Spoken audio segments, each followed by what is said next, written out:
So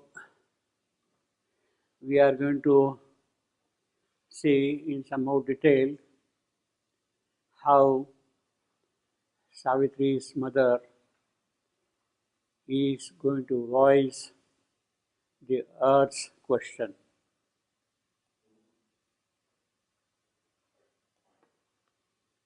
How she going to voice the earth's question?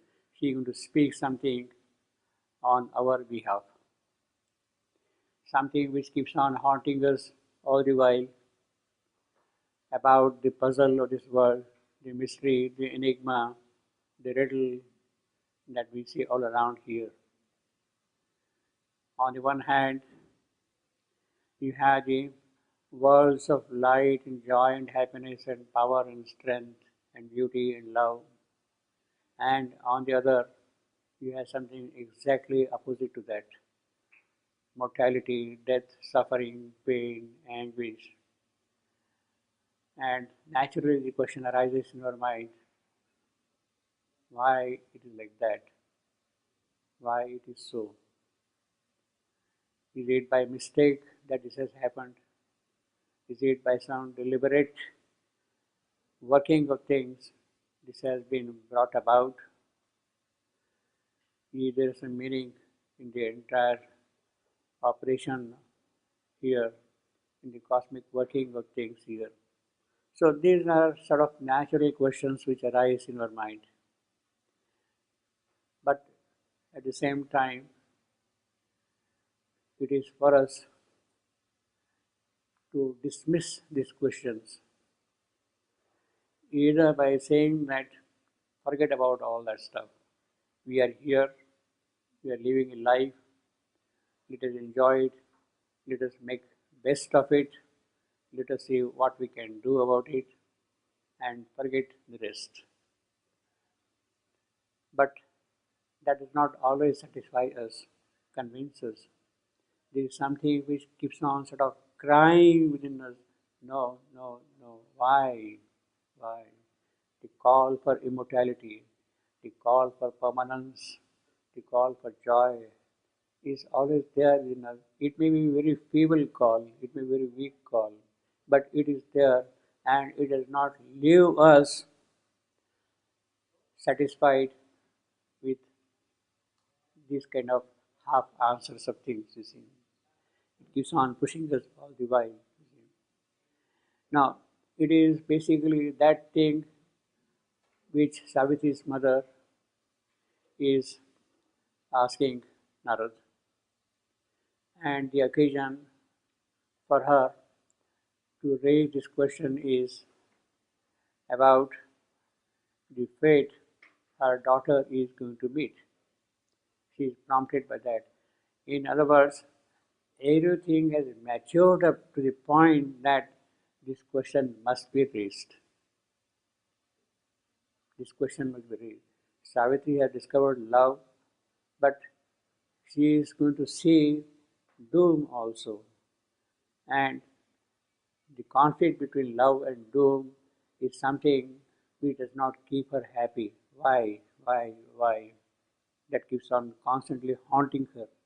And she wants a real and authentic answer for this earth's question. This earth's question. She wants an authentic answer for that. And who could be a better person to answer that question than Narad? He is the right person who can really answer that question.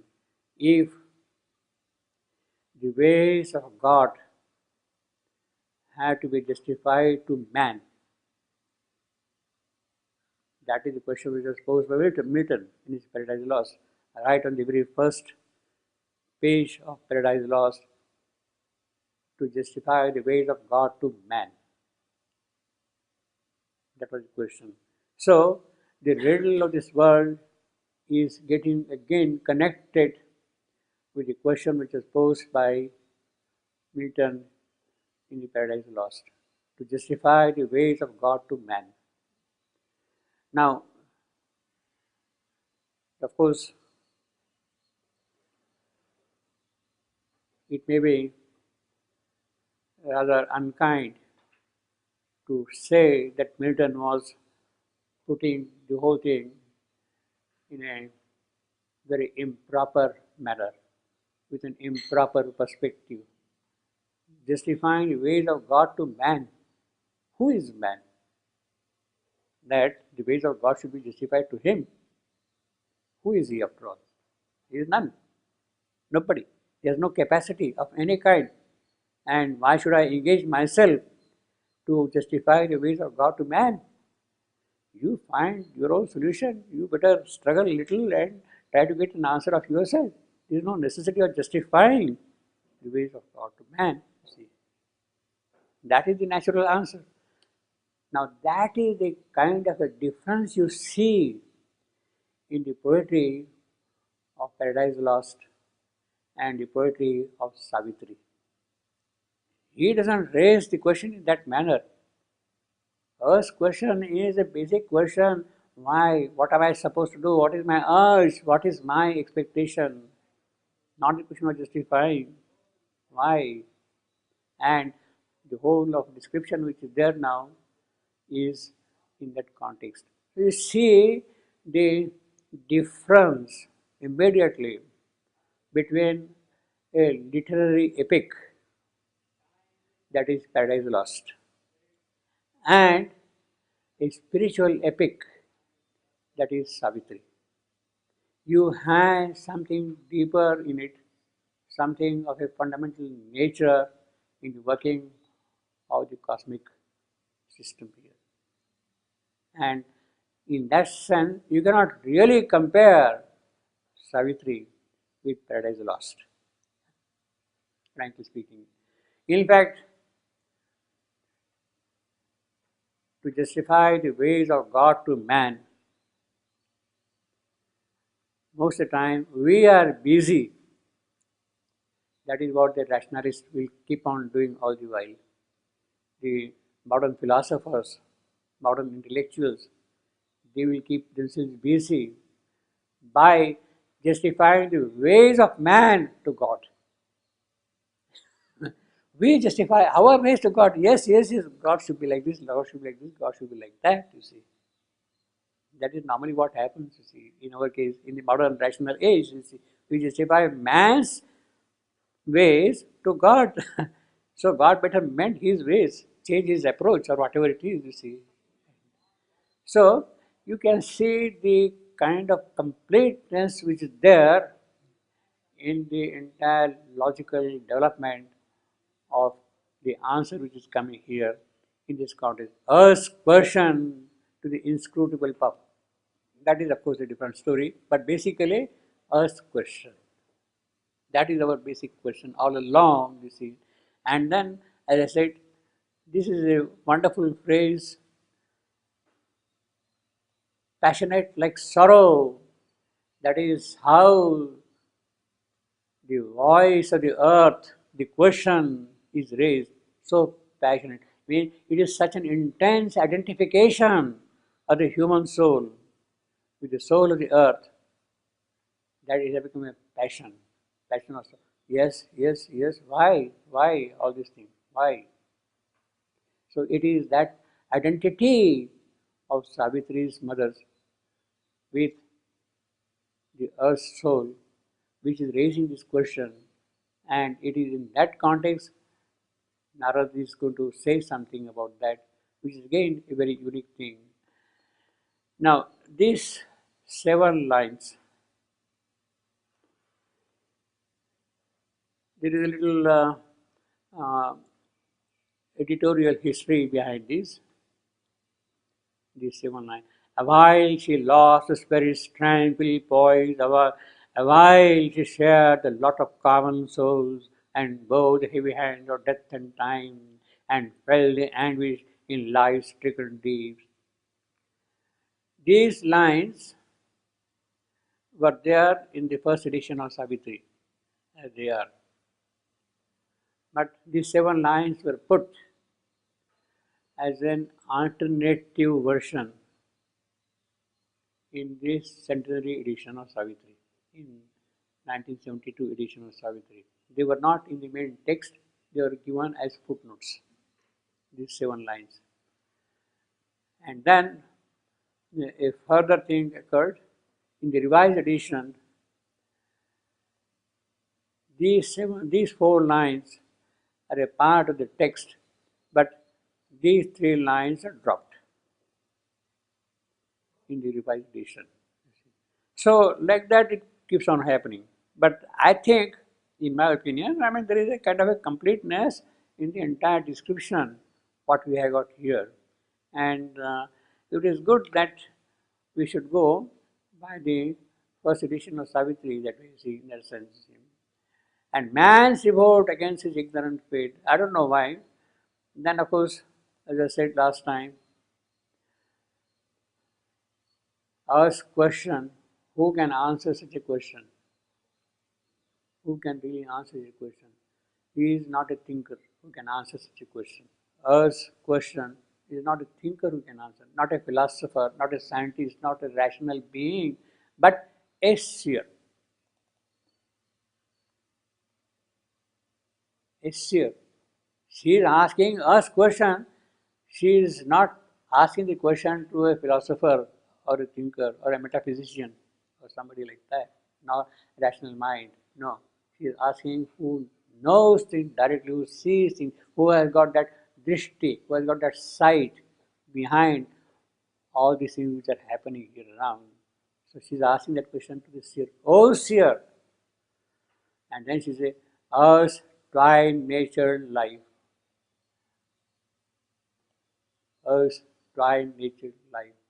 She is immediately introducing the problem to Narad. What do you say here in this? What do you see here in this world? The conflict, good and bad, happiness and suffering, mortality, immortality. It is already there, split nature. Where from has that come? Death, life. Where from that come? Love, doom. That's a tri-natured aspect of life here. Love and doom. That is the constant theme of Savitri. And where from it has come? Why it has come here? That is the question. Actually, this question is asked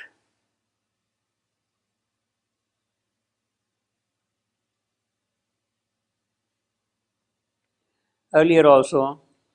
We'll see, for instance, now 24.4.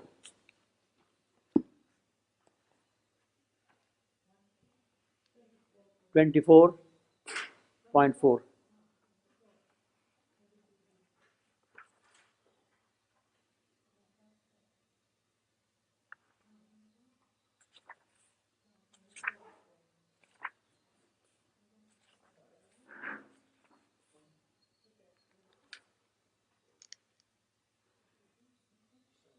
About the entire nature of this world. This is a very beautiful sentence. In fact, it tells the whole story of the twine-natured life in a certain sense, in a deeper sense. No, it's not here. It is in this book.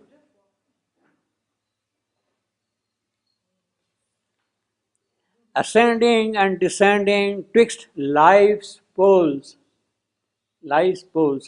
twine-natured life, ascending and descending from above down below, something rising from below. The serried kingdoms of the graded law plunge from the everlasting into time. From everlasting into time. That is the descending. Then, glad of a glory of multitudinous mind. Why it has plunged? Because it wants to become multitudinous. It wants to become many. It doesn't want to remain one. It wants to become many. Glad of a glory of multitudinous mind and rich with life's adventure and delight. I want new things to happen in life constantly. I don't want to remain static in a given state of happiness. I don't want to remain in a typal world. The gods are happy, people are happy in those respective planes. Gandharva, they're happy, merrymaking all the while. But it is a frozen happiness. It is typal happiness. It does not change, it does not increase, it does not recreate itself in new ways. Therefore, rich with life's adventure and delight and packed with the beauty of matter, shapes and hues. So he has already described all the three things. What is mind therefore? What is life therefore? What is body therefore? Mind, multitudinous mind, adventure, life's adventure, and beauty of matter, shapes and hues. So that is what I want to happen while going up, you see. Climb back from time into undying self. From here, mind, life, matter, they should climb back to the original source from where they had come here. Climb back from time into undying self, up a golden ladder, carrying the soul. So the ladder is carrying the soul up. And along with the soul, then mind, life, matter, physical, they also increase. Up a golden ladder, carrying the soul, tying with diamond threads the spirit's extreme. So diamond threads, shining, lustrous, unbreakable. Diamond is the hardest stone or rock or what you want to call it, you see. The hardest mineral, you see. And the two extremes are tied by diamond. Tying with diamond threads the spirit's extremes.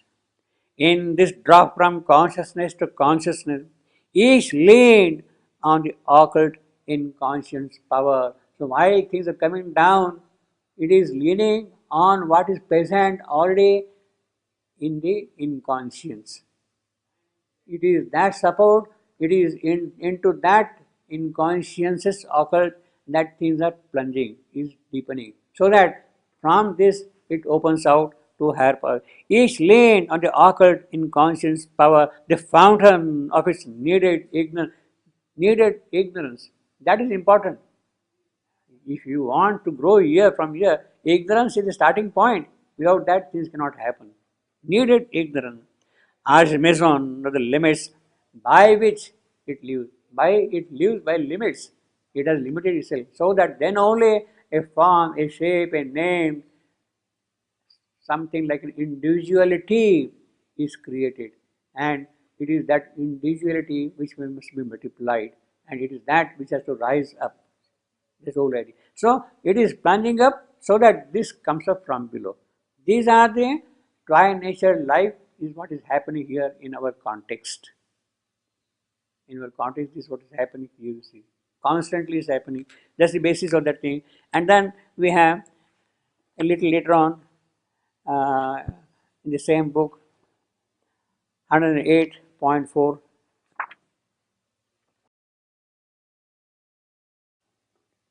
Hidden in the mortal's heart,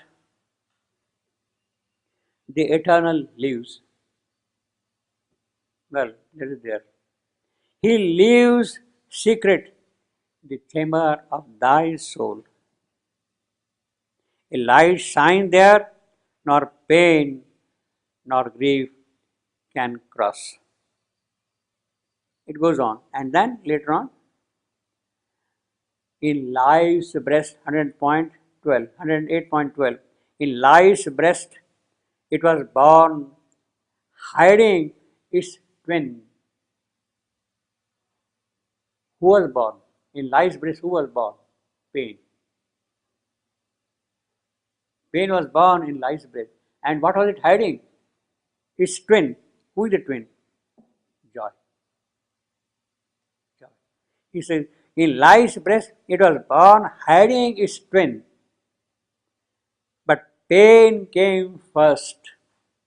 Then only joy could be. That is the crux of the whole thing. So, although there has to be a kind of a duality, but the duality has to start with pain. Pain will bring joy. That is the important thing. So she is asking the question, in our strange tri-natured life, who came first? Pain.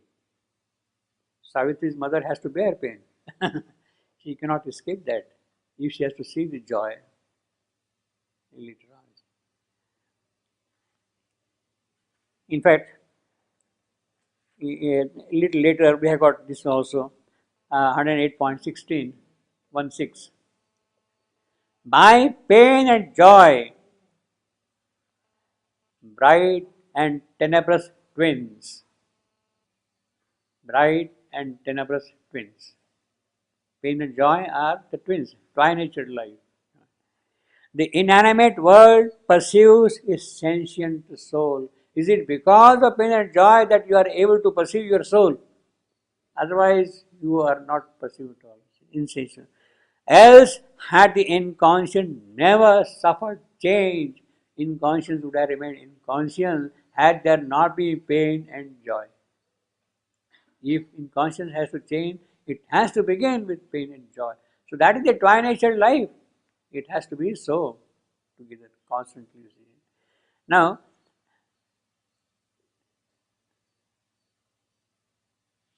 by pain and joy, the bright and tenebrous twins. They are the twins, joy and pain. Now, of course, uh, in the strictest analytical sense, it should have been by pain and joy, the tenebrous and bright twins. Tenebrous would stand for pain and bright for joy. But here the order is reversed. The order is reversed. Now, so from a strict logical point of view, this order is in the reverse here, you see. And that is necessary because poetry demands it that way. By pain and joy, the bright and tenebrous twins. That is the line. Had you read it like this, by pain and joy, the tenebrous and bright twins, the rhythm is lost. The rhythm is lost, you see. So the author takes certain liberties for the sake of the poetic quality which is required there. It is the rhythm which has to carry. So don't link up tenebrous with joy and bright with pain, you see, in that sense, you see. Although one can still justify by saying that yes, pain has to be bright to become bright, and joy is tenebrous because it has to take care of pain. You could, if you like, you see. But basically, it is the poetry which is more important in all these things, you see. So we have already here in number of places like that in Savitri, this thing condensed, tri-natured life, what we have got here, immortality versus death and all that thing, is a constant theme here. But this lady seems to be a very well-educated lady. Possibly she had her BA degree from Cambridge. You see, because she's talking of necessity and free will and chance. She's talking of necessity and free will and chance, you see.